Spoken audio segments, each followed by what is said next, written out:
sun is up. What? What is going on here? Being a little bit proactive with my day schedule, because I've got some work to do tonight. So I had to make the executive decision: finish my work first or lift first. And usually, well, I don't know, it kind of depends.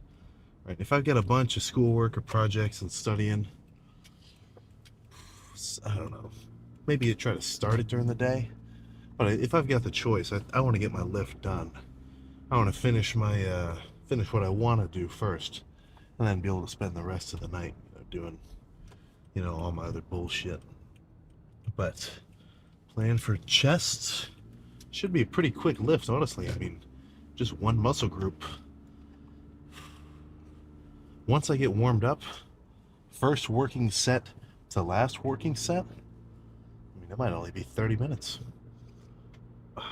I'm getting a little tired of incline barbell, though. That's my only gripe with this with this gym. Is they got rid of their two Smith machines, which they used to have, and these two Smith machines were fucking sick because they weren't like they're fine, but the Smith machines at like a Planet Fitness or the Life Fitness Smith machines, kind of a thicker bar. Those are cool. Nothing wrong with them. I mean, I used them before. I don't have too much of a problem. But these were some old school Smiths where like it was just a barbell that was on rails. So if you dropped it, I think it still had counterweights, just a little bit, but they weren't that helpful. So it really felt like you were just pressing a barbell. It just happened to be locked onto the path of a Smith machine. That is one of my favorite movements, just because I can kind of hit it in two ways. Like when I see a Smith machine, it kind of calls me to do two kinds of sets. I could go, well, both sets I'm going to go heavy, but I can go slow and controlled and really get a good squeeze throughout the whole motion of the movement. And the fact that it's a Smith machine, you can hit failure on a bench much quicker than you can on a Smith, because you don't have to worry about your stabilizers getting fried out or anything like that. If you've done a good amount of sets on Smith and on incline barbell, then you can kind of muscle through a couple extra reps on the Smith machine, or really any kind of machine, compared to what you can do on free weights.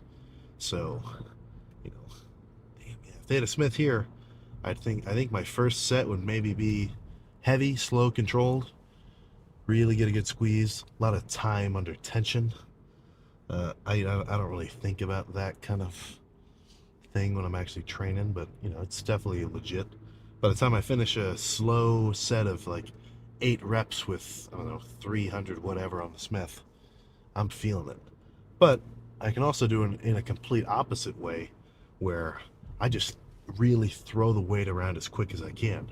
So, if I take a weight which I could get maybe 8 reps to failure with slowly, then, maybe the next set I could get 15 reps, including some partials, of course, and really just kind of throw it around quick. So, just kind of two different styles, which in either case always gives me a really good amount of fatigue. And, it always puts me on track to getting a good chest pump once not even once I start doing cable flies or pec deck. I mean, by the time I'm done with my pressing, I'm still like, probably more than halfway to fully pumped. And then moving on to more concentration, isolation movements, that just puts the finishing touches on them. So, midday, I don't think it's going to be too busy in here, which that'll be good for me. I think prime time rush hour, at least at most college rec centers, and really I guess any gyms in general, weekdays is going to be like probably 5 to 7. That's if you go to the gym at 5 to 7 ish, and then you say, well, why is it so busy in here? What's going on? Come on, you should know this. You should know this already. So if you got to take a little bit of extra time waiting for a bench, then shit, man, maybe you should have came in earlier. So I'll see how I feel after I do my little cable warm up. You know, before any kind of chest pressing or whatnot, I always sit on the cable and get my triceps warm, rear delts, rotator cuff, do a little bit of rowing action just to get my back warmed up too. Since every time you press, you know, sure you're pressing off the bench, but you're also pressing off your back, so you're going to want to be warm. Chest is the movement which I take the most time and diligence to warm up, because not even just like based on what other people say, I've learned from experience that if I don't have a proper warm up for my whole upper body torso pressing action with my shoulders and rotator cuffs and everything else, then I am much more prone to tweakage. So I definitely take care to spend my time well, making sure I kind of prep everything that's going to come into play before I, you know, try to load on hundreds upon hundreds of pounds straight onto my fucking, you know, shoulder joint. The last thing you want to do is do 3 reps of, you know, X amount of weight and then hear, ooh, not ideal. That's negative lifting ASMR. But time is of the essence. Let's just get in there and get started. So let's see if my prediction is correct. I feel like an insider trader when I say this kind of shit, because just by feeling, I already know that it's fucking freaky as all hell. Woof! Fucking love it.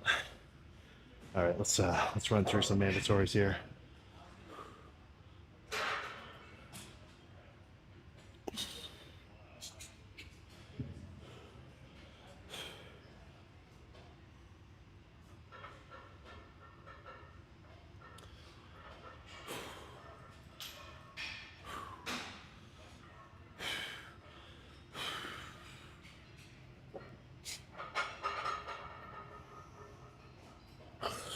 Oh, yeah, you see all this? I gotta get rid of that. I gotta get some more freaking blubber on my body. But not for fat's own sake, but just so I'm fucking actually eating more food.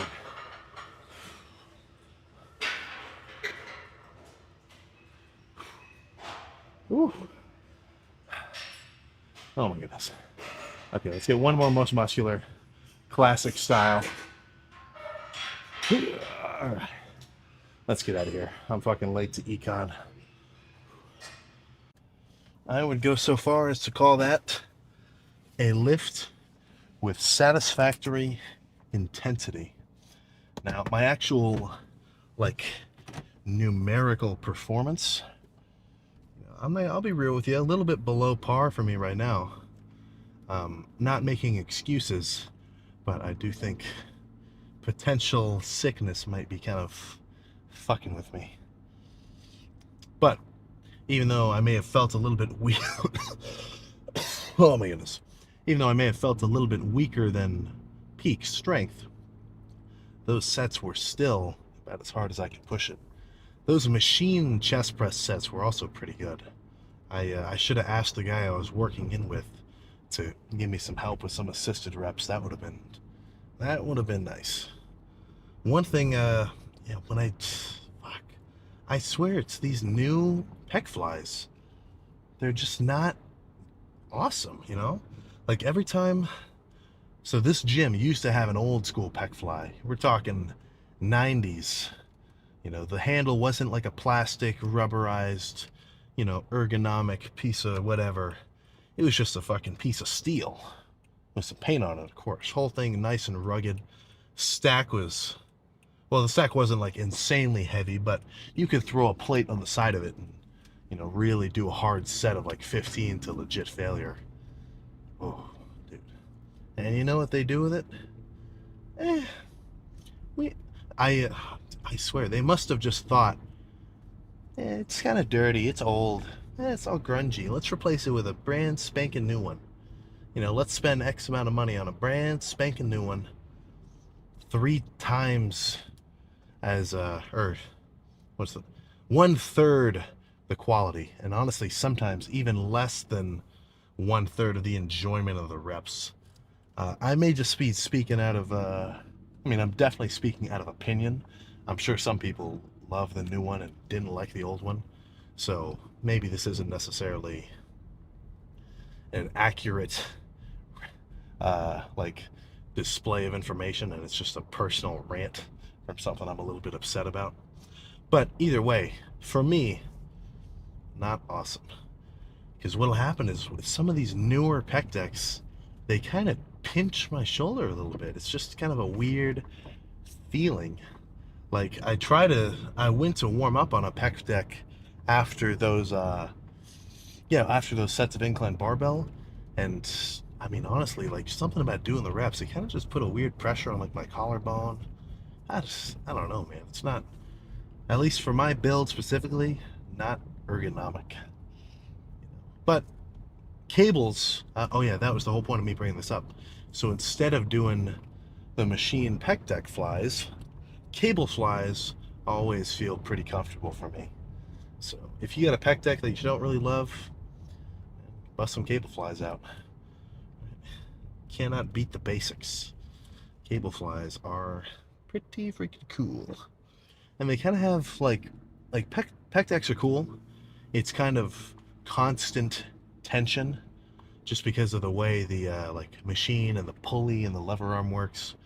Like if you were to put a scale on your palm in between your hand and the handle, when you're down here, if you lift the weight, it'll be the same amount of force as up here for the most part. You know, some of these new fancier, I don't know what they're called. They have kind of like adjustable strength curves for the machine. But for the most part, with a pec deck, the force is pretty linear throughout the motion.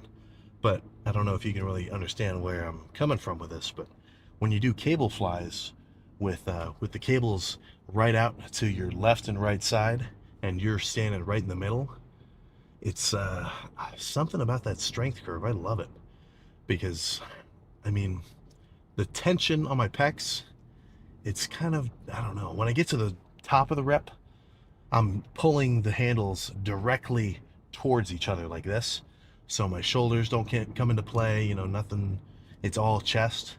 And then it gets lighter progressively as I get over here, because more and more of the force isn't being, you know, transferred to my pecs themselves. It's just, you know, in my shoulder blade and kind of through like my skeletal system. So, you know, in my mind, I'm kind of envisioning what I'm talking about. So if you can't really follow it, I don't blame you. But this is another kind of point that I don't know how many times I've said this, but definitely worth thinking about. You know, I think the general populace, like just the, well, I'll say this, the lack of knowledge about your anatomy, I think that is kind of fucking prevalent in, at least in the layman lifter demographic. You know, like, it's like that meme where it's like, okay, is your friend a real lifter or not? Which one of these movements hits chest? And it's like 4 exercises, like fucking push downs or lat pull downs or like bench press or whatever else. And like, you know, the amount of people that I think get that wrong and just don't really know, it's a little bit disappointing. And I'm not saying that's everybody, but I think having a little bit of a firm grasp on what muscles come into play, not even during specific exercises, but just in specific movements of your body. Like being able to kind of visualize that in your mind is going to help you squeeze your sets and like just kind of orientate yourself and, you know, adjust the seat and position of certain machines in a way that the movements really feel comfortable for you. Like I've heard dudes talk about how like they hate a seated hamstring curl because it just, I don't know, it just never feels right and whatever. And I ask them like, you know, how often do you try to adjust the seat? You know, and they're like, I don't know, I just kind of sit down and do it. And like I look at the settings that they use. This is not a often circumstance, but I've talked to at least one dude like this, and I saw the settings he was using, like how he put the seat up and everything else. And I'm like, of course I didn't say this, I wouldn't be mean, but I was like, dude, what the fuck? You know, like with stuff like that, you want to, or with a leg extension, right? The pad pivots around a little point, which you can see, right? So you should try to adjust the seat so that your knee, where your actual leg bends and pivots, lines up with that, so the machine actually kind of flows with your body. Because a lot of fucking machines, if you don't have the settings right, or maybe you're a little bit of a taller dude or a little bit of a shorter dude, and it's sometimes it's a little funky. Not only is it not going to be a super good or like optimal set, because you're kind of fighting against the machine instead of working with it, but I mean, it's just, you could potentially freaking hurt yourself. I could totally mess myself up if I tried to do like a certain kind of seated machine curl and I had the height set totally wrong, and it would just like wrench my forearm in like a freaking brutal kind of way. you know like that's kind of stuff you got to watch out for. But basic premise that I'm trying to get at, if you're doing a lat pull down, don't just think about pulling the bar to your chin. Try to think about pulling your lats tighter into your spine, or like internally kind of pivoting your shoulder blade, stuff like that. And I don't want you to try to think about that if you're a total beginner. But as you lift and as you progressively fucking, get better and better at understanding and feeling how shit contracts and, whatever else. I mean, when I, at this point now, every day I end up re-watching my workouts because I got to go back and edit the videos. And while I'm watching the set, whether or not this is a good thing or a bad thing, like if I'm doing pull downs, I'll kind of like fucking instinctively like tighten my lats behind me. Or as I'm oh man, yeah, I was just kind of daydreaming in class. We were watching some presentations and it didn't necessarily require 100% attention. So like a little bit of a delinquent, I was kind of dozing off. And while I was half asleep, I was kind of dreaming that I was doing leg extensions, Like when you get to the point that when you dream, you literally dream about the lift that you're going to do the next day. And you're like, in your mind, you almost like feel yourself doing the sets and stuff like that. I mean, I won't say that's a good sign, but I will say that's probably correlated with a lot of training experience and training obsession, which in the context of long-term progress, those are some good traits to freaking have. I believe that firmly. So plan now is get to this last class. Only a little bit late. I'm gonna go home, park, and zip over on the electric bike, which I know is kind of redundant because I always hype up doing cardio, but I don't think so. It's like we all know how annoying it is when somebody's like, "Oh, you want to help move this, that, and the other?" I mean, get your workout in for the day. No, come on, right? I want to do my cardio in a dedicated time, in a dedicated session, and the rest of the day, dude, I want to fucking chill, right? It's not a rare circumstance for you to see me take the elevator up one flight of steps. So, again, whether or not that's a good thing or a bad thing, whatever. That's how I roll. But that's all I got. Solid chest day. I can tell I'm probably going to feel it a little bit in the morning, potentially. Not that that's, necessarily a sign that it was a good lift or a bad lift, but just kind of based on the kind of fatigue and burn I'm feeling now, I might feel just a little bit of tenderness tomorrow. So, cardio in the morning, followed by a back workout in the evening, which I'm pretty hyped up about. I'm going to make sure I slam some, I don't know what I want to slam. I'm not sure what gym I'm going to go to tomorrow either, so that'll kind of determine what the lift looks like. If I go hit up Metro Fitness, then definitely going to get some hammer strength pull downs and rows and stuff like that. But if I just go to the Y, then it's going to be a lot of single arm cable pull downs and maybe some machine rows, and I might add some dumbbell rows in too. I feel like I've been skipping those for a little bit too long. I don't love them, but I do love training variability. So don't let your workouts get too stale. But that's enough of my little ramble. Go eat your food, go do your cardio, go lift your weights. Holy, I folded all my laundry. Can you believe it? Oh my God. I put it all out in my bed so I would have to fold it before I could go to sleep. Put on the first part of Berserk Redux. Got about halfway through it before I was done. I got a good night's rest last night. So, all right, now I'm really just rambling. I'll see you next time, man.